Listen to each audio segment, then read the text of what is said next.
This is Carolina Business Review. Major support provided by High Point University, the premier life skills university focused on preparing students for the world as it is going to be.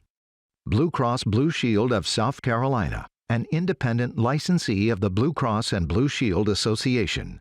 Sunoco, a global manufacturer of consumer and industrial packaging products and services with more than 300 operations in 35 countries. As we hit our holiday stride here now, among celebrations but also year-end activities to wrap up 2024, a question comes to mind. What is worth knowing right now at this point in time? I'm Chris William. Welcome again to the most longest running and the most widely watched dialogue on Carolina business, policy, and public affairs. Seen across the region for more than 30 years, the end is in sight, at least for this year, but issues do remain. We'll start the dialogue in just a moment. And later on, North Carolina's Department of Transportation Chief, Joey Hopkins, joins the dialogue, but we start right now.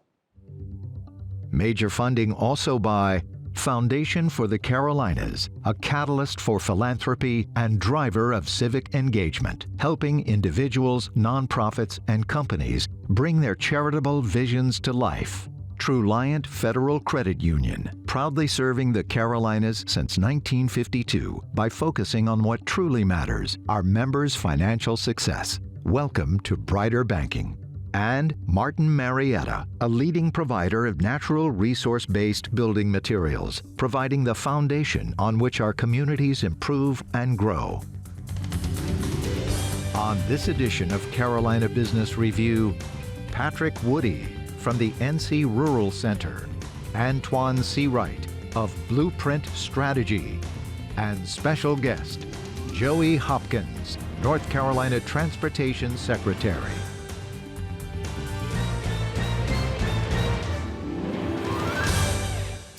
Hello, welcome again to our program. Thanks for joining us. Antjuan, good to have you back in the chair. Always nice to have you here, Patrick. Thank you. Good to be here. I want to start with the deployment of help and funds to rural places in the Carolinas, specifically North Carolina. Are they getting out there quickly enough? It's certainly getting out there. It's been a challenge. You know, I've seen the aftermath of some major 500-year storms, but have never seen the likes of Helene in terms of its impact on. I think we're fortunate that as big as the area is, that it wasn't bigger, but it's pretty significant. It's going to take a long time. This is a multi-year effort, and we're well underway.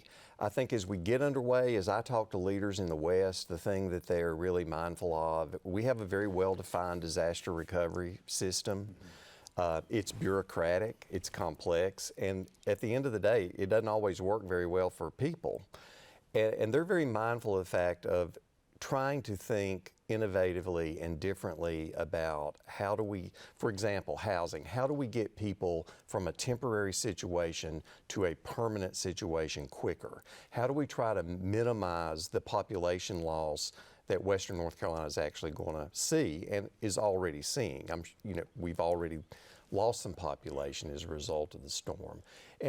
But it may well be a lot of those people come back, but that'll be dependent upon how well the recovery process goes. You mean lost population have moved to other parts of the state or moved out of the region? If people have options, other homes, family, if they have options, part of it is a response to get kids back into a stable situation as quickly as possible, and definitely. You never rebound. In these cases, you reimagine and you reengage. Yeah. The country is still feeling the burden from Katrina in many ways.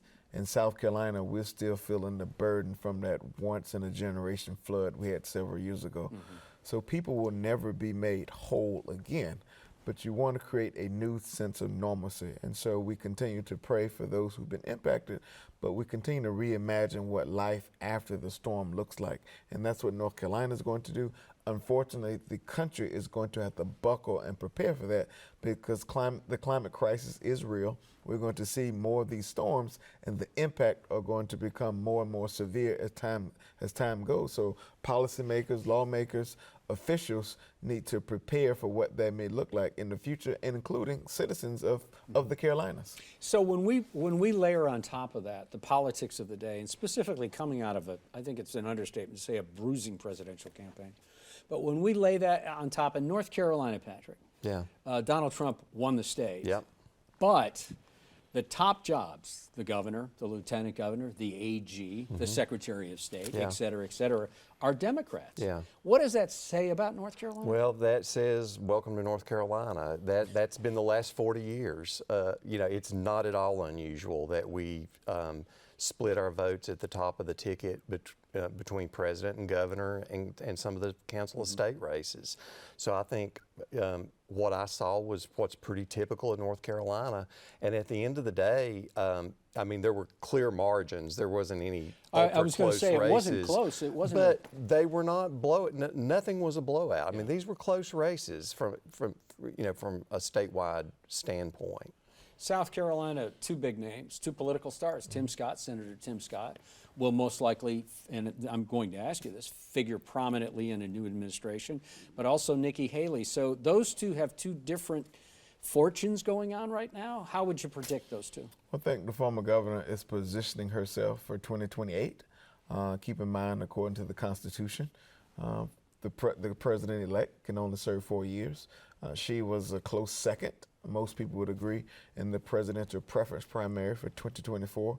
And so it's all about positioning for 2028. We still have not broken the glass ceiling of electing a woman president in the United States. So I think there's still some anticipation of what that could look like on either side of the aisle. I think she wants to be in that slot.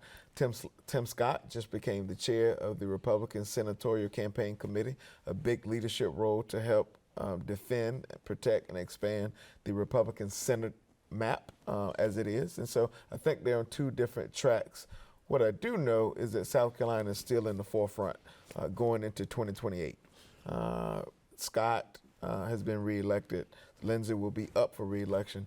But the presidential preference primary, if everything remains the same, Democrats will lead off in South Carolina, Republicans will be first in the South. So there's tremendous opportunity that will shine on the Carolinas. I know I asked you this question, but you know what, a shudder goes down my spine here a little bit that I'm just asking you about the next presidential election in 2028. We're starting to bone up for that, I guess. I mean, do you see any of that happening? Well, I think we have a tremendous opportunity to learn first. We have elections in 25 and 26 that we have to deal with head on and learn from where we got it wrong and where we got it right in 2024. But I think 2028 is far down the road. But I do believe there's a lot of potential that is on the Democratic side, and potentially momentum, because it's easier to vote against something, the people in power, than it is to vote for something. That's so true. Stay with us, gentlemen. We're going to bring on a pretty key leader in North Carolina. Speaking of North Carolina, coming up next week on this program, Harry Sedirus is the president of Duke Energy. Harry's and Lynn Good and et al. Have been busy, to say the least, not just rebuilding the infrastructure and the electrical capacity, but natural gas and rebuilding communities. Harry Sedirus from Duke will be on this program. And then also we do a year-end special that looks at the economy in review. It is a spirited panel of economists. They're not afraid. They don't pull punches. I hope you'll join us for that. You know, it seems that the human spirit can eventually assimilate and accept almost anything. And I'm referring to, as we watched in horror in September, the surprising and stunning disastrous effect of the hurricane on western North Carolina. Now, that reality, of course, remains. But the rebuilding, the optimism, the inspirational stories abound. But it still has to be fixed and restored. Transportation and infrastructure were the biggest part of that after the loss of human life, of course. Joining us now is the point of the spear for transportation in North Carolina, in the Old North State. He is North Carolina's Secretary of Transportation. We welcome the Honorable Joey Hopkins. Mr. Secretary, welcome. Thank you, Chris. I appreciate the opportunity to be here. Thank you, sir. And thank you for traveling to the program. We can read reports. We can drive to Western North Carolina. If we don't live there, we can talk to people. From the numbers, from DOT, from what you have seen, what is the scale and the scope of the loss? So this is a scale from Hurricane Helene that we have not seen the likes of in North Carolina. I've worked at the Department of Transportation for almost 35 years, lived in North Carolina my whole life. At the height of this storm, we had over 1,300 roads closed in western North Carolina. Now that's down under 300. We have over 8,600 damage sites onto those roads, bridges, and culverts. We expect that we're going to have to replace over 140 bridges in western North Carolina. All that takes money, all that takes time. We lost over a 1.5 mile section, 2 whole lanes of I-40 in the Pigeon River Gorge coming eastbound from Tennessee. That has to be rebuilt. It's not an option not to rebuild or not to reopen I-40. You know, we're going to do that. And that takes resources to do that. You know, and my fear is, because y'all have already mentioned, this is not going to happen overnight. It's going to take years to rebuild this infrastructure. And I liken it to the 3 F's: fall, fun, and forget. We've lost the fall in western North Carolina from an economic standpoint. We are not spending money like we normally do in western North Carolina. Fun, we all go to western North Carolina, even people from out of state. Mm-hmm. We all have fond memories, maybe riding to the mountains to pick apples with our grandparents, you know, or to go skiing, or just to visit, just to get some cooler weather.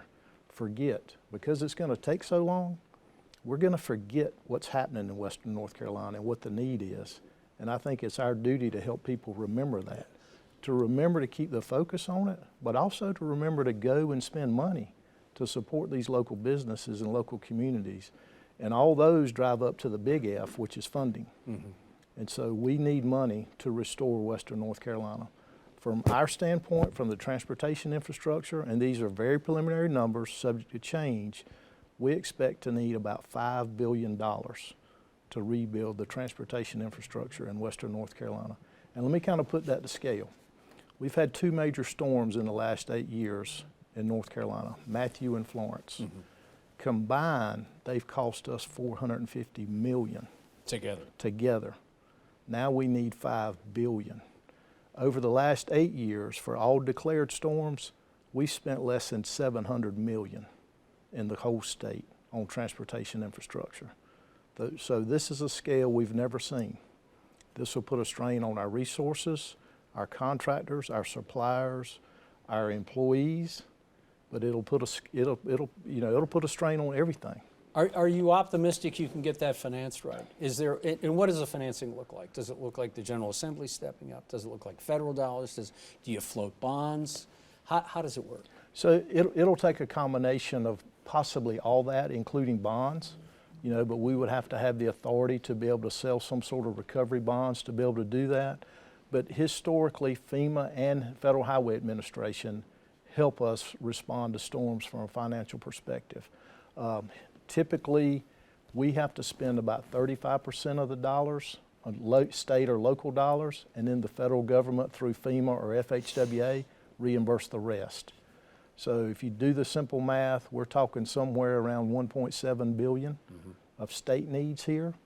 And so that'll be spent out over a period of 5 to 6 years if funding is available. And so we will need that money. Is the General Assembly friendly to that number for you? They're aware of it. They haven't been in a place yet to really put the pen to paper. You know, they've allocated some dollars to the cause, not directly to DOT. We've made an ask. What we're trying to do is break it down into parts for them, because we don't need all that at once. We'll need a chunk for this fiscal year, for the balance of this fiscal year. So we've tried to let them know what we expect that'll be at this case, and we've asked for that, minus some emergency dollars that they have had us set aside a few years ago after some big storms. We've got $125 million already set aside for things like this, and so we can apply that to the cost for this year. Also, we've got some cash on hand where we're projected to underspend in some other areas that we can cover temporarily. And then hopefully by 2026, we'll start seeing that reimbursement come in from both FEMA and FHWA. Of course, yeah. Patrick, question? Yeah, well, I think you've done a great job of really laying that out. It's a huge lift. You know, one of the things that's really on my mind is, along with that huge number in terms of roads and bridges and a lot of repair work we have to do, fiber optics that we've been working hard to get to rural areas has come out of the ground because of where it was, and or is down because it was aerial. Other types of water and sewer. It's going to take a tremendous degree of coordination between DOT and all the other agencies and all the other types of infrastructure to try to rebuild, and hopefully rebuild in a way that's more disaster-proof than it was the first time. I wonder what your thoughts are about the complexity of trying to coordinate something on that scale, that long term. Yeah, I think that's a great point, Patrick, and I'll give some examples of early on in the storm. Early on in the storm, we put our crews with Duke Energy crews because we both have issues when you're responding. They can't get to their infrastructure if the road's blocked or damaged. We can't repair the road or clear the road if there's a fallen power line and we don't know if it's de-energized or not. So we put our folks together for a number of weeks early in the storm and really made a lot of headway by that coordination. A typical storm, our guys would come in, they'd see a fallen power line, and they'd go to the next road. They'd come back in a few days, the power line's still there, they'd leave. We stopped all that this time so we could coordinate better. And so that worked really well. And hopefully that's got a blueprint for future storms. Absolutely. That we can do the same thing in other parts of the state. The other part is they were doing it, the telecommunications providers were doing the same thing. They were laying temporary line just wherever they could get it early on. Now comes the job of putting it in a permanent location or a long-term location. Our contractors, our crews, multiple times, not on purpose, would come and cut the line that they just fixed. And so, that's a temporary setback. And early in the storm, the first few weeks, we had no landlines, we had no cell phones, we had no Viper radio. All the entire communications infrastructure went down temporarily. Yeah. It took us a week or more to even know what was going on in some of our counties from our transportation network. And so... And you've been around for Florence and Dorian and Matthew and probably Floyd, and they weren't to this extent. They were not to this extent at all. We've lost cell towers temporarily, been floods and stuff, but others were able to come in and pick them up. Yeah. The Starlink was a big help to us and to many other government and local folks. And so, we're setting up systems now where we'll be able to get that in future storms in case you have something of this need. Antjuan. Mr. Secretary, first of all, thank you and to your staff and to all of our first responders who responded to this once-in-a-generation natural disaster we had. My question for you, I've always heard when I was younger, no romance without finance. So no infrastructure romance without finance. How does the current political environment, both local and federal, shape what you will be able to do and how quickly in the future? Because we have a federal government in some places who are not necessarily against bringing federal dollars in a real way to give you what you need. And then you have a General Assembly that may be in the posture of the federal government. It's a wait and see game. So what does that mean for you, and how do you prepare and plan for either scenario? Yes, I think that's a great question, Antjuan. And the short answer is right now we don't know, because we have not had the support yet to put the pen to paper to say here's X dollars or why finance an opportunity to do this. But we have regular conversations with both our General Assembly and our congressional delegation and folks at FEMA and FHWA, and everybody is saying the right thing. Good. Everybody wants to come to the table and do their part. I'm hoping to go up to D.C. soon and talk to our delegation. I've already talked to many of them already about this.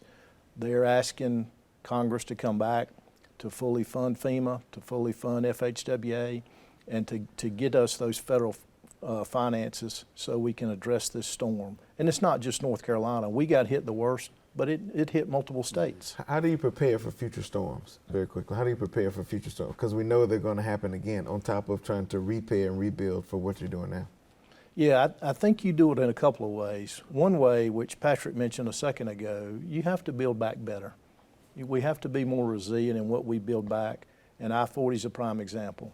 The structure we had for the wall in the Pigeon River Gorge didn't hold up.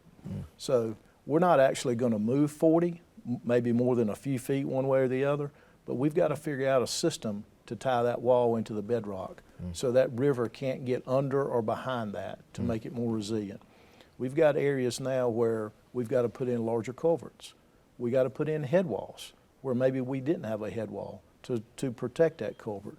The bridges may need to be, in some cases, may need to be longer or taller to allow for more flooding systems. So that's one way to do it. The other way is we just got to be aware it's coming. I think it's really difficult to plan for something of this scale, but we do have to plan at a scale to make sure that we can be responsive in a point. I don't think any of us sitting here or any of our citizens can afford for us to have $5 billion sitting in the bank for what if. That's not smart. But we can have a few $100 million setting aside for that immediate response and then work on what we do next. We'll borrow some from Chris. Ouch. You know, as I listen to you talk about, you're very level-headed about it. You're very calm. You're very cool. But two questions. One's a personal question, and the other one is related. How do you not get personally discouraged when you look at this, when you see the devastation, when you hear the stories? And then the second part is your team. The mental health, the behavioral health of your team has to be assaulted with this kind of work. Yeah, and I think both of those are good points. Me personally, you know, I don't have a negative personality, so I can let the dismay, the despair, that rolls off my back. I take the stories of hope, you know, and that's what I hear, and that's what I take and put in my heart and my head, and that helps me move forward. And those stories just are abounding. You know, we've had over 100 crew members from Kentucky Transportation Cabinet here since the beginning helping us. Wow. And I went out with their Secretary of Transportation one day and met some of their crews. And the way they've befriended our citizens of North Carolina, you know, you hear stories like that. There was a young 13-year-old man, young boy who didn't have his birthday because of the storm. This crew from Kentucky went and bought him birthday presents. Wow. They worked on his road for a couple of weeks, repairing it. They made him an honorary Kentucky Transportation Cabinet member. You know, so it's those stories that I live off of and build off of and keep me moving. Now, our employees are a different story. You know, we had people who had their own damage. Yeah. Vehicles flooded, homes lost, and many of those put their own worries aside and came to work. And they worked each and every day. And we even early on, we tried to collect lists. Give us a list of employees that had personal damage.